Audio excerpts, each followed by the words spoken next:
ಹೆಸರು ಧನ್ಯ. ಆದರೆ ಕೆಲವರು ನನ್ನನ್ನು ಕೊಳಕು ಹುಡುಗಿ, ಕಸದವರ ಮಗಳು ಅಂತೆಲ್ಲ ಕರೀತಾರೆ. ಯಾಕೆ?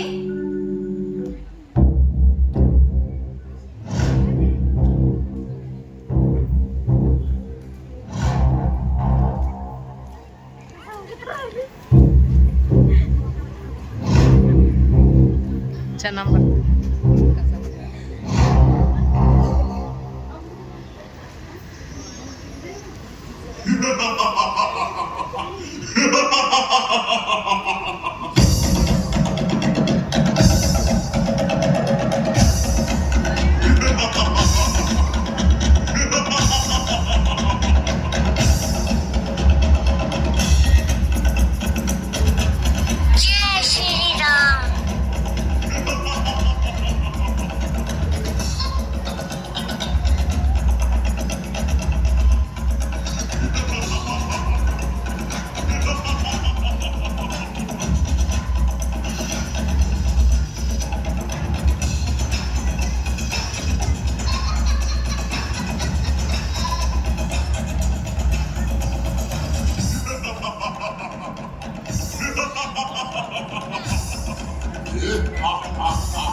ನಾನು ಯಾಜಕರಾದ ನನಗೆ ಜನ್ಮ ಕೊಟ್ಟವರು ನೀವು. ನಾನು ನನ್ನ ಸಂಗಡಿಗರಾದ ರೋಗ ರುಜಿನಗಳೊಂದಿಗೆ ನಿಮ್ಮ ಗ್ರಾಮ ನಗರಗಳಲ್ಲಿ ವಾಸಿಸುತ್ತೇನೆ. ಸಮಯ ಬಂದಾಗ ಹೊರಗೆ ಬಂದು ಸಾಂಕ್ರಾಮಿಕ ರೋಗ ಹರಡಿಸಿ ಜನರು ನರಳಿ ಸಾಗುವಂತೆ ಮಾಡುತ್ತೇನೆ. ನಗರವೆಲ್ಲ ಕೊಳೆತು ನಾರುವಂತೆ ಮಾಡುತ್ತೇನೆ. ಸರ್ವನಾಶ ಮಾಡುತ್ತೇನೆ.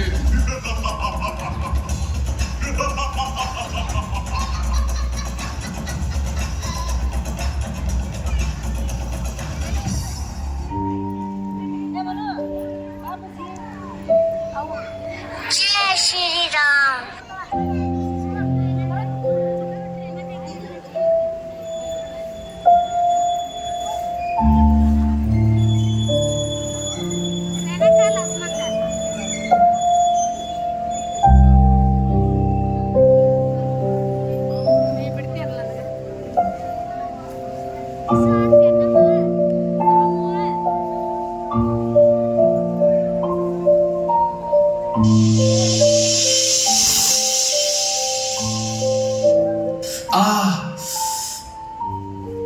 ಏನಾಯ್ತು?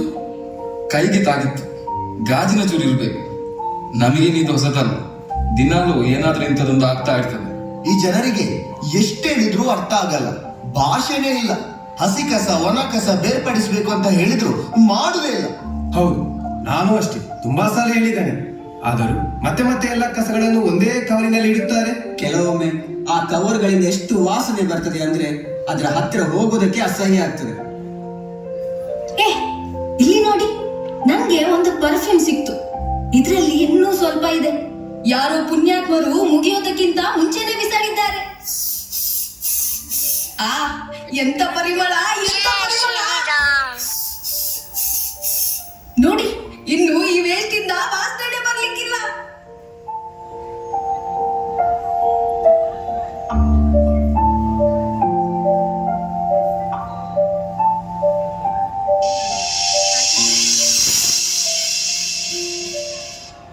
ನೀರು ನೀರು ನೀರು ನೀರು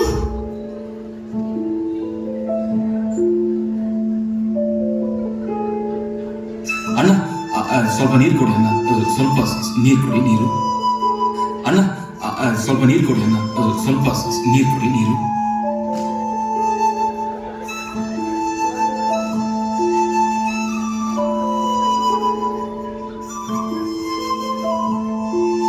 ಆಕಾಶ ಗಿರಿಯ ದಾಟಿ ತಂದಾನು ಬೆಳಕು ಕೋಟಿ. ಭೂಮಿ ಕುಲಕ್ಕೆ ಕೇಳದೇನೆ ಜೀವ ಕೊಟ್ಟಂತೆ. ಕಣ್ಣ ಕಾಯೋರೆ ಪ್ರಿಯವನೇ ಮೂಡಾನ ಬಳಿಯ ಮಾಡಿ ನೂರಾರು ಹನಿಯ ಕೂಡೆ ಕಾಲ ನೆಲಕ್ಕೆ ಜನರು ನಮ್ಮನ್ನು ಕಸದವರಂತಾನೆ ಕರೀತಾರೆ. ನಿಜವಾಗಿ ನೋಡಿದ್ರೆ ಅವರು ಕಸದವರು. ಅಲ್ಲಲ್ಲಿ ಕಸ ಬಿಸಾಡ್ತಾ ಇಡೀ ನಗರವನ್ನೇ ಮಲಿನ ಮಾಡ್ತಾ ಇರ್ತಾರೆ. ಹೌದು ಮಗು, ನಾವು ಪೌರ ಕಾರ್ಮಿಕರು. ಈ ನಗರವನ್ನು ಶುಚಿಯಾಗಿಡುತ್ತೇವೆ.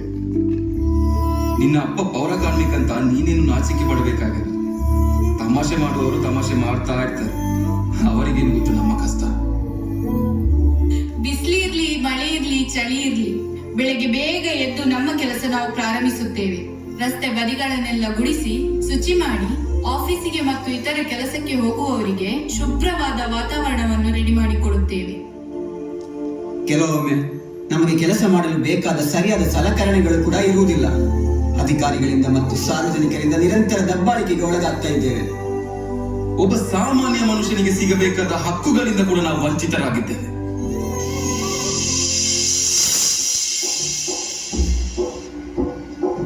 ಇನ್ನೂ ನಾವು ಸುಮ್ಮನೆ ಕುಳಿತುಕೊಳ್ಳುವುದಲ್ಲ. ನಮ್ಮ ಹಕ್ಕುಗಳು ನಮಗೆ ಸಿಗುವವರೆಗೂ ಹಾಗೂ ನಮ್ಮನ್ನೆಲ್ಲ ಮನುಷ್ಯರು ಎಂದು ಪರಿಗಣಿಸುವವರೆಗೂ ನಾವು ಹೋರಾಟ ಮಾಡಲೇಬೇಕು. ನಮಗೆ ನ್ಯಾಯ ಸಿಗುವವರೆಗೂ ನಾವಿನ್ನು ಪೊರಕೆ ಮುಟ್ಟುವುದಿಲ್ಲ.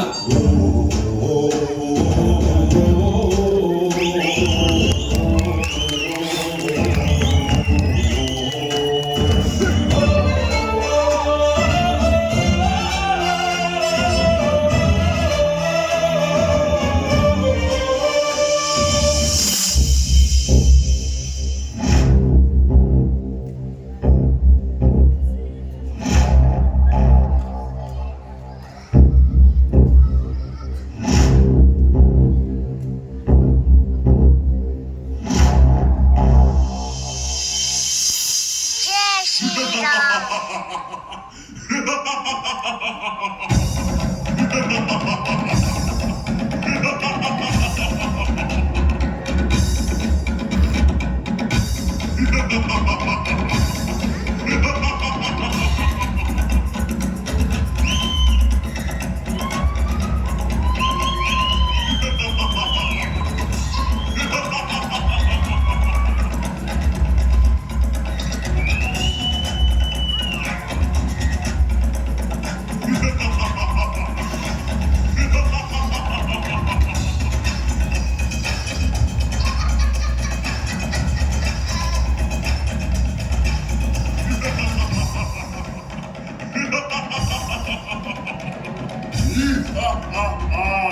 ನಗರವನ್ನು ಶುಚಿ ಮಾಡಬೇಕಾದವರು ಹೊರಗೆ ಬಿಟ್ಟು ಈಗ ಹೋರಾಟಕ್ಕೆ ನಿಂತಿದ್ದಾರೆ. ನಗರದೆಲ್ಲೆಡೆ ಕಸದ ರಾಶಿ ಬೆಳೆಯುತ್ತಿದೆ, ಕೊಳೆತು ನಾರುತ್ತಿದೆ. ಇದೇ ಸರಿಯಾದ ಸಮಯ. ನನ್ನ ಅಪ್ಪರವನ್ನು ತೋರಿಸುತ್ತೇನೆ, ಸಾಂಕ್ರಾಮಿಕ ರೋಗಗಳನ್ನು ಹರಡುತ್ತೇನೆ, ಜನರು ನರಳಿ ಸಾಯುವಂತೆ ಮಾಡುತ್ತೇನೆ. ಕೆಡುಕಾಗಲಿ, ರೋಗವರಲಿ, ರೋಗವರಲಿ, ಕೆಡುಕಾಗಲಿ, ಜನರು ನರಳಲಿ, ಜನರು ನರಳಲಿ.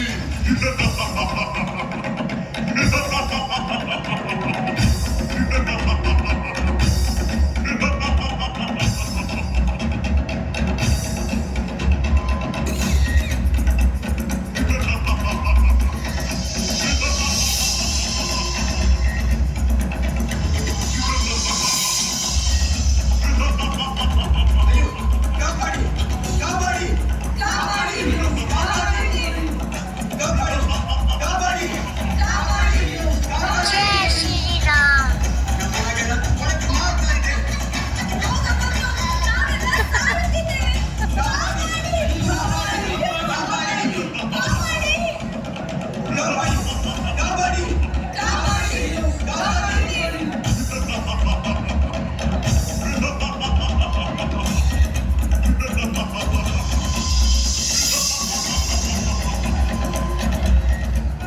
ಕಾಪಾಡಿ, ಕಾಪಾಡಿ, ಪೌರ ಕಾರ್ಮಿಕರೇ, ನಮ್ಮನ್ನು ಕಾಪಾಡಿ.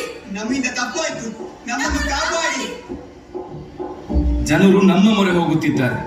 ಈಗ ಸಮಯ ಮಿತಿ ಮೀರ್ತಾ ಇದೆ. ನಾವು ಇನ್ನೂ ತಡ ಮಾಡಿದರೆ ಇಡೀ ಊರಿಗೂರೇ ಸಾಂಕ್ರಾಮಿಕ ರೋಗ ಬಂದು ಸರ್ವನಾಶ ಆಗಬಹುದು. ಬನ್ನಿ, ನಮ್ಮ ಪೊರಕೆಗಳನ್ನು ಕೈಗೆತ್ತಿ ಮಾಲಿನ್ಯದ ವಿರುದ್ಧ ಹೋರಾಟ ಮಾಡೋಣ.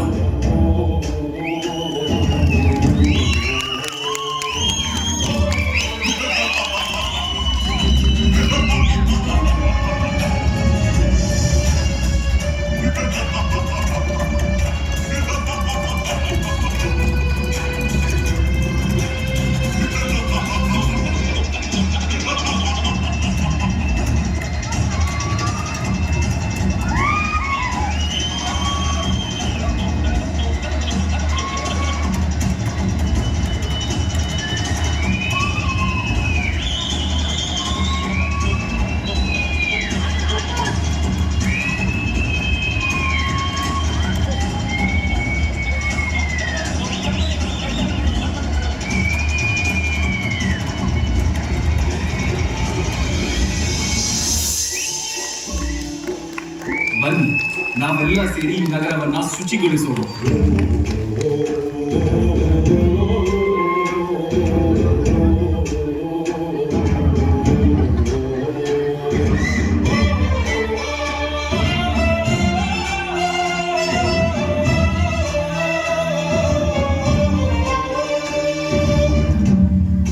जय श्री राम।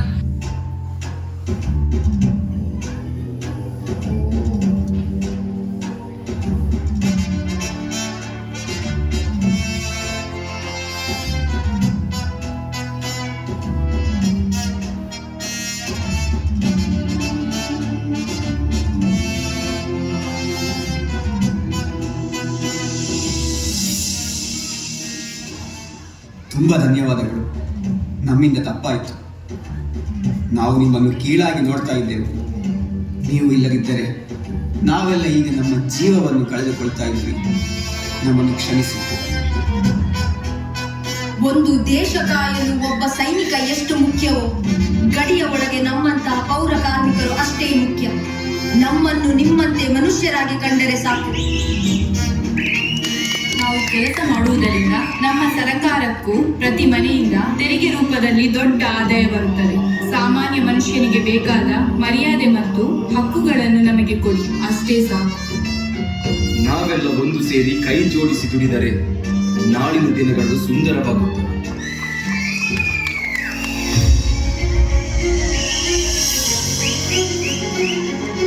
ದೇಶ ಕಾಯುವ ಸೈನಿಕ ಹೀರೋ ಆದರೆ ನನ್ನ ಅಪ್ಪನು ಅದೇ ತರ ಒಂದು ಹೀರೋ. ಅಪ್ಪ, ನನ್ನ ರಾಕೆಟ್ ಈಗ ಆಕಾಶದ ಎತ್ತರಕ್ಕೆ ಹಾರುತ್ತದೆ ನೋಡಿ. ಧನ್ಯ, ನಿನ್ನ ರಾಕೆಟ್ ನಲ್ಲಿ ನನ್ನ ಮಗಳಿಗೂ ಜಾಗ ಇರಬಹುದಾ? ಬಾ ನಿಶಾ, ನಾವೆಲ್ಲ ಒಟ್ಟಿಗೆ ಸೇರಿ